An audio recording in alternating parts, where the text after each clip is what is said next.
Ingat, bila mana sesuatu kemungkaran itu dibuat secara terbuka, maka tidak ada masalah untuk tegur secara terbuka. Tapi kalau kemungkaran itu dilakukan secara sir, secara rahsia, maka wajiblah untuk kita tegur secara rahsia juga. Binatang jantan akan suka kepada binatang betina. Assalamualaikum warahmatullahi wabarakatuh. Baru ni ada yang berkongsi dekat saya punya TikTok, dekat saya punya Instagram, dia DM personally, minta pencerahan berkaitan dengan satu video yang mana satu orang lelaki bagi cadangan buah fikiran ideologi yang difikir selama ini adalah betul.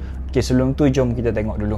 Kami ni manusia biasa, saudara sesama Islam, tetapi kami dilayan seperti bukan saudara. Itu yang membuatkan kami lebih jauh daripada Islam sendiri. Kerana apa? Kerana layanan daripada seorang Muslim yang sangat kasar dan menganggap kami ni sasah ahli neraka. Ya? Kami sangat berharap Malaysia dapat menjadi sebuah negara yang boleh menerima golongan LGBT. Kalau Malaysia mampu menjadi sebuah negara yang menerima golongan LGBT, saya yakin Malaysia akan menjadi sebuah negara yang lebih aman. Mereka minta untuk saya bagi pencerahan. Okay, honestly, secara jujurnya, untuk bagi pencerahan, saya yakin dekat luar sana ramai lagi asatiza dan ulama yang lebih baik untuk bagi pencerahan. Tapi insya-Allah saya cuba kongsikan sekadar yang saya mampu saja untuk kita sama-sama belajar sesuatu daripada video tersebut. Okay, jadi dalam video tu ada beberapa poin yang kita boleh belajar sesuatu. Yang pertama, poin yang dia sebut adalah berkaitan dengan kami dilayan seperti bukan saudara Islam. Sebab itulah membuatkan kami makin jauh dengan Islam. Okey, baik, dalam Islam sendiri, dalam konsep dakwah, meskipun si fulan itu adalah pelaku dosa besar sekalipun, kita tak boleh untuk buat kekasaran kepada dia. Tak boleh nak pergi pukul, tak boleh nak pergi tampar, terajan dan sebagainya, tak boleh. Meskipun dia melakukan dosa besar.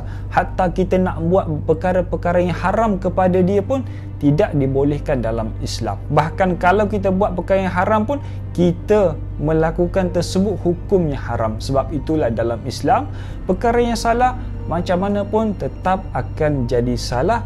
Tapi dari sudut kita, apa tugas kita adalah untuk mengajak dan menegur. Sebab itulah tugas dakwah ni ataupun konsep dakwah adalah mengajak manusia kepada kebaikan dan menegur ataupun mencegah manusia daripada melakukan kemungkaran, satu dosa. Bila mana konsep mengajak kepada kebaikan, kita ajak dia dengan lemah lembut, ajak dengan baik, dan dalam konsep menegur juga ada adab untuk menegur. Bukan satu lampu hijau bila mana seseorang itu melakukan dosa besar, kita terus pergi pukul dia. Seperti mana kita tengok kalau ada si pencuri, terus ramai-ramai pergi pukul sampai nak pengsan, sampai nak mati si pencuri itu.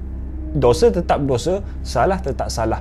Tapi cara kita lakukan kepada dia itu salah, itu memukul. Kerana kita tidak ada hak untuk melakukan kekasaran, perkara yang haram kepada si pelaku ataupun si pesalah. Jadi konsep dakwah ni adalah kita mengajak kepada kebaikan. Cuba cari satu titik poin yang kita boleh tegur dengan cara yang baik. Ingat, bila mana sesuatu kemungkaran itu dibuat secara terbuka, maka tidak ada masalah untuk tegur secara terbuka. Tapi kalau kemungkaran itu dilakukan secara sir, secara rahsia, maka wajiblah untuk kita tegur secara rahsia juga. Nombor dua yang disebut oleh lelaki itu adalah menganggap kami ini sah ahli neraka. Baik, setiap manusia kita tak tahu apa hujung pangkal hidupnya.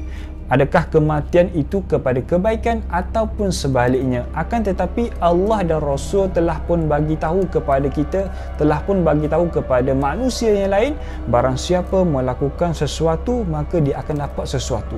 Buat A akan dapat balasan A, buat B akan dapat balasan B. Sama juga dalam isu ini yang disebut sebagai LGBT ataupun hubungan sesama sejenis, iaitu lelaki suka lelaki, perempuan suka perempuan dan sebagainya.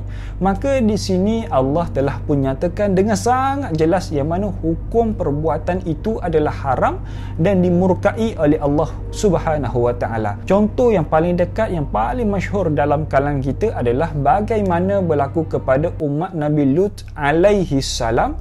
Bila mana mereka melakukan hubungan LGBT ini, apa Allah buat? Allah utuskan seorang Nabi untuk bagi peringatan. Bila mana Nabi beri peringatan, mereka tak dengar, murka Allah datang dan Allah terbalikkan mereka. Agak-agak kematian mereka, adakah kematian yang baik?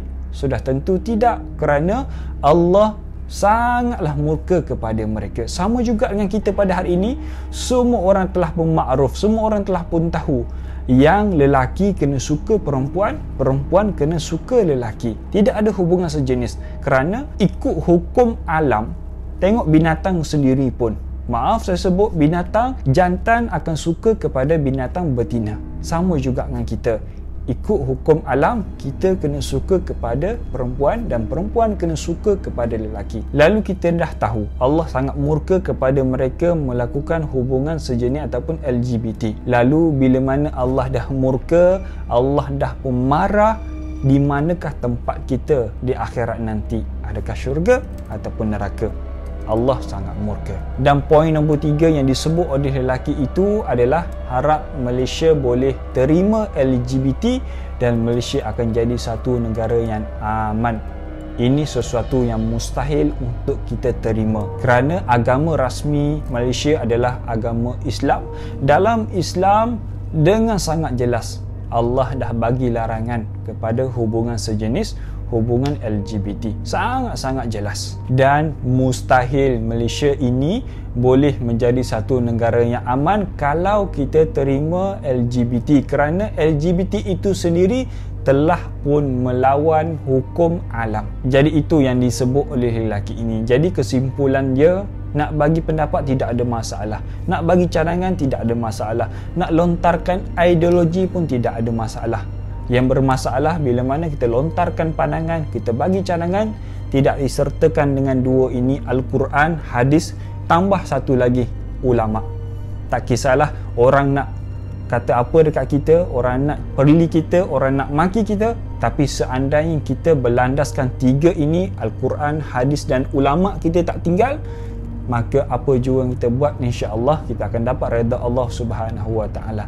Jangan pernah untuk melawan hukum alam, jangan pernah untuk kita melawan hukum Allah Subhanahu wa taala yang telah pun nyata Allah bagi larangan kepada hubungan LGBT ini.